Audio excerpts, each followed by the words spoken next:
Backstage Pass, Institute of Gaming. For more details, contact 70939659659. Pushpa cinema మీద మీ అభిప్రాయం ఎప్పటికైనా మారింది? నాకేం అభిప్రాయపడ్డాను నేను. సినిమా బాగానే ఉందిగా. సినిమా బాగుంది. సినిమా మీరు చూడకముందు స్మగ్లింగ్ ఏదో చెప్పారు నాకు, స్మగ్లర్ అంట, పోలీస్ ఆఫీసర్ ఉండే పూల్లో పాస్ పోస్తాడని చెప్పేసి ఇట్లాంటి కామెంట్స్ విన్నాను. సో నాకు సినిమా చూడబుద్ధి కావట్లేదు అని చెప్పేసి మీరు ఒక స్టేట్మెంట్ అన్నారు. సినిమా చూసిన తర్వాత మీ అభిప్రాయం మారిందా? సినిమా కూడా నేను ముక్కలుగా చూసాను. నాకు సినిమా పెద్దగా అంటే బట్ నాకు సెకండ్ హాఫ్ నచ్చిందని చెప్పాను. తర్వాత వీడియో పెట్టాను, మీరు చూడలేదేమో. సెకండ్ హాఫ్లో ఫ్యామిలీ ఎలిమెంట్ ఏదైతే ఉందో, మిగతా సినిమా అంతా చండాలం నాకు ఇప్పటికీ కూడా. కానీ నా పెద్ద ఇష్యూ మామూలు రెగ్యులర్ కమర్షియల్ సినిమా అదే పెద్ద పట్టింపు కాదు. కానీ వైఫ్ అండ్ హస్బెండ్ ఎలిమెంట్ తీశాడు, అద్భుతంగా తీశాడు. వాళ్ళిద్దరూ ఆ అమ్మాయి ఈయన కోసం, ఈయన అమ్మాయి కోసం పడే పాటలు ఉన్నాయి. పుష్ప రష్మిక కోసం, అర్జున్ రష్మిక కోసం, రష్మిక అర్జున్ కోసం వాళ్ళు మాట్లాడే మాటలు కానీ కమర్షియల్గా బాగున్నా కూడా నిజంగా కూడా ఎమోషనల్గా కూడా ఉన్నాయి. అట్ ద సేమ్ టైం ఒక భార్యాభర్తల అనుబంధాన్ని అటువంటి క్యారెక్టర్స్ మీద చూపించడం అనేది చాలా గొప్ప విషయం. ఇప్పుడు ఏదో మామూలుగా మిడిల్ క్లాస్ ఫ్యామిలీలో ఉంటుంది, ఇట్లా డబ్బు ఉండి ఆడ స్మగ్లింగ్ చేసేవాడికి ఒక భార్య మీద అంత ప్రేమ ఉంటుందా? అసలు భార్యను అంత ప్రేమించాలా? ఆ భార్య భర్తను అంత ప్రేమించాలా? అద్భుతంగా ఉంది అది. ఆ ఎలిమెంట్ చాలా బ్రహ్మాండంగా ఉంటుంది ఆ సినిమాలో. సార్ నాది ఇంకో క్వశ్చన్ ఏంటంటే, అంటే ఒక 12-13 ఏళ్ళ నుంచి మీరు నాకు తెలుసు సార్. అంటే నేను మిమ్మల్ని దగ్గరగా చూస్తున్నాను, మీరు ఎక్కడున్నా మీ గురించి నాకు తెలుస్తుంది కాబట్టి నేను మిమ్మల్ని ఫాలో అవుతున్నట్టే. తమ్మారెడ్డి గారికి ప్రతి విషయంలో ఒక అభిప్రాయం చాలా నిక్కచ్చిగా ఉంటుంది, ఆయన ఒక మాట మీద ఉంటారు. బట్ నాకు ఎప్పుడూ కూడా చాలా పెద్ద కన్ఫ్యూజన్ ఏంటంటే మీ విషయంలో, చిరంజీవి గారి విషయం సార్. కెమెరా లేనప్పుడు చిరంజీవి గారి గురించి మీరు ఎంత గొప్పగా చెప్తారంటే, నా బ్రదరయ్యా, నా తమ్ముడయ్యా, అంటే మేము వినున్నాం, మీతో పాటు పనిచేసినప్పుడు మేము వినున్నాం, నా తమ్ముడయ్యా, నేను సినిమాలు తీసాను, నాతో సినిమాలు తీసాడు, నేను ఇచ్చినప్పుడు రెమ్యునరేషన్ తీసుకున్నాడు, మా అనుబంధం ఇట్లాంటిది, నా స్టూడియోలో ఉండేవాడు, ఇంత గొప్పగా చెప్తారు చిరంజీవి గారి గురించి. కెమెరా లేనప్పుడు, నలుగురు మనుషులు క్లోజ్డ్ పీపుల్ ఉన్నప్పుడు. అదే కెమెరా పెట్టంగానే చిరంజీవి గారి అభిప్రాయాలని, ఆయన వెళ్ళే మార్గాలని మీరు క్వశ్చన్ చేస్తూ ఉంటారు. ఇది నాకు అర్థం కాదు సార్ అసలు. అంటే మీ చాలాసార్లు అనుకున్నాను. ఆల్రెడీ ఇంతకుముందు సమాధానం చెప్పాను, మోహన్ బాబు గారి విషయంలో సమాధానం మీకు చెప్పాను, సేమ్ సమాధానం ఇది సార్. ఇప్పుడు ఆయనతో కూడా నేను మాట్లాడి చెప్పినవి ఉన్నాయి కొన్ని. ఆ చిరంజీవి గారికి నాకు ఉన్న అనుబంధం అప్పుడు వేరు, ఇప్పుడు వేరు. బట్ నాకు నచ్చినట్టు చెప్తాను, నాకు మీరు చెప్పినవి అన్నీ నిజం. ఆ నిజం నాకు ఇంకా అనుబంధం అట్లాగే ఉంది నా మనసులో. ఆయనకి మనం ఇవాళ చాలా దూరం అయిపోయాం కాబట్టి. బట్ నాకు అనిపించింది చెప్పాలి.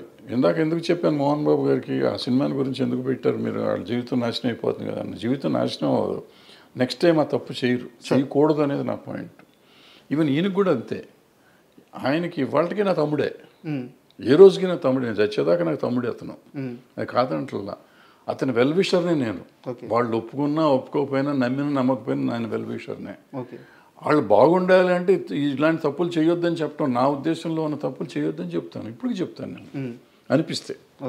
ఊరికి ప్రతిదానికి వచ్చేసి పని పాట లేకుండా దాని గురించి ఇప్పుడు మంచి మాటలు చాలా చెప్తాను నేను. చిరంజీవి గారిని చాలాసార్లు చాలామంది తిడతంటే నేను వచ్చి మాట్లాడి అడ్డం పడ్డ రోజులు చాలా ఉన్నాయి. మరి ఎందుకు పడుతున్నాను? నాకేం అవసరం సార్? నాకు అర్థం ఆయన నన్ను అడగడు కదా పాపం. ఎప్పుడు నాకు ఫోన్ చేసి ఏమంటే వాళ్ళు ఎవరో నన్ను తిడుతున్నారు మీరు రెండని పాపం ఎప్పుడు అనలేదు, వాళ్ళు ఏ జోలికి రాలేదు. బట్ ఎవరో అంటే తప్పు కదా. ఒక మనిషిని ఎందుకు ఇష్టాలతో సంబంధం లేదు. ముందు ఒక మనిషిని మనం కాపాడతాం కాదు, అనవసరంగా అతన్ని స్కేప్ గోట్ని చేయకూడదు. ఆయన చిరంజీవి గారు అవ్వచ్చు, ఇంకోళ్ళు అవ్వచ్చు, ఎవరినైనా కానీ మనం అనవసరంగా దాన్ని చేయకూడదు. ఎవరిలో అడ్వాంటేజ్ నోరు ఉంది కదా అని ఎవడు పడితే ఆడు ఏది పడితే అది మాట్లాడితే మనం క్షమించకూడదు, వదిలిపెట్టకూడదు. అంటే at least I should raise my voice.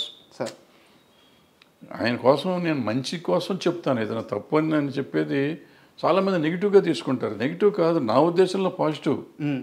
అతనుకున్న చరిష్మాకి ఆయనకున్న దానికి కొన్ని ఆయన చేయకుండా ఉంటే బాగుంటుందని నాకు అనిపిస్తుంది. బట్ ఆయన పరిధిలో ఆయనకుంటే ఆయనకుంటేది మనం అవసరం అనుకో ఎక్కువ. బట్ ఆగలేను. అది కూడా ఎవరిని అడిగితే చెప్తాను, కావాలని పెట్టి వీడియో పెట్టి చెప్పడం అనేది నేను చేయను. అంటే ఎందుకన్నానంటే సార్, ఇప్పుడు ఇండస్ట్రీ అని కాదు సార్, 2 తెలుగు రాష్ట్రాల్లో కానీ మన ఇండియా వైడ్ కానీ మేము చిరంజీవి తమ్ముళ్ళవి, చిరంజీవి మా అన్నయ్య, మెగాస్టార్ మా అన్నయ్య అని చెప్పుకునే వాళ్ళు కొన్ని కోట్ల మంది ఉన్నారు. బట్ చిరంజీవి నా తమ్ముడు అని చెప్పే ఒకే ఒక్క పర్సన్ తమ్మారెడ్డి భరద్వాజ. అది మీరు ఎప్పుడు చెప్తూ వస్తున్నారు. బట్ ఏంటంటే కొన్ని సందర్భాల్లో మీరు చేసే కామెంట్స్ ఆయన మంచి కోసమే కానీ వెల్ విషర్గా కానీ చేసే కామెంట్స్ అవి రాంగ్గా పోర్ట్రేట్ అయ్యి వెళ్ళిపోయినప్పుడు కొంతమందికి రాంగ్గా అర్థమవుతుంది. అన్నీ తెలిసిన మనిషిగా నాకు ఈ వైరుధ్యం అర్థం కాలేదు, అందుకని అడిగాను. పడ్డోడు ఎప్పుడు చెడ్డోడు కదా మనకి. కానీ ఇండస్ట్రీలో ఆ నలుగురు ఎవరు అసలు ఉన్నారా లేరా? అన్నీ అయిపోయినాయి, వాళ్ళే ఒప్పుకున్నారు కదా. మళ్ళీ ఇప్పుడు కొత్తగా నేను ఎందుకు మాట్లాడతాను, వాళ్ళే వచ్చి ఈ మధ్య చెప్పారు మేమే నలుగురిలో ఉన్నాం కానీ మేము లేవు దాంట్లో అని చెప్పుకున్నారు. అంటే సమస్య ఏంటంటే చెప్పిన వాళ్ళందరూ మేము లేవంటున్నారు. అది చెప్పలేదు కాబట్టి, చెప్పారు కాబట్టి ఆ నలుగురే. మేము లేవన్న నలుగురు. సార్ అండ్ రానున్న కాలంలో చిన్న సినిమాల పరిస్థితి ఎలా ఉండబోతుంది? ఇప్పుడున్న ఇండస్ట్రీ విధానం అంటే ఈ సినిమాలు తీసే విధానం కానీ కోట్లు ఖర్చు పెట్టి హీరోలకి ఈ భారీ రెమ్యునరేషన్ ఇచ్చి వెళ్తున్న ఈ విధానం కానీ ఇండస్ట్రీ రాబోయే 10-15 సంవత్సరాల్లో ఏ స్థాయిలో ఉండబోతుంది మీరు అనుకుంటున్నారు? చిన్న సినిమాల పరిస్థితి ఎలా ఉండబోతుంది? పెద్ద సినిమాలు తీసే నిర్మాతల పరిస్థితి ఎలా ఉండబోతుంది? ఏం చాలా దుర్భరంగా ఉంటుంది, చూడాలి. అంటే మంచి సినిమాలు కొంచెం చిన్న సినిమాలు అది మన కోర్టు ఆడినట్టు బలగం ఆడినట్టు చిన్న సినిమాలు ఆడుతున్నాయి కదా, అట్లా ఆడుతూనే ఉంటాయి. But bad position. సార్ చాలా విలువైన మీ సమయాన్ని మాకు కేటాయించి అంటే నేను అడగంగానే ఇంటర్వ్యూకి ఒప్పుకొని నన్ను ఎంకరేజ్ చేశారు. సో మీకు విలువైన సమయాన్ని మాకు ఇచ్చారు. చాలా థ్యాంక్ యూ సార్. మరో మంచి టాపిక్తో వీలైతే మళ్ళీ ఒక మంచి ఇంటర్వ్యూ చేద్దాం. Thank you.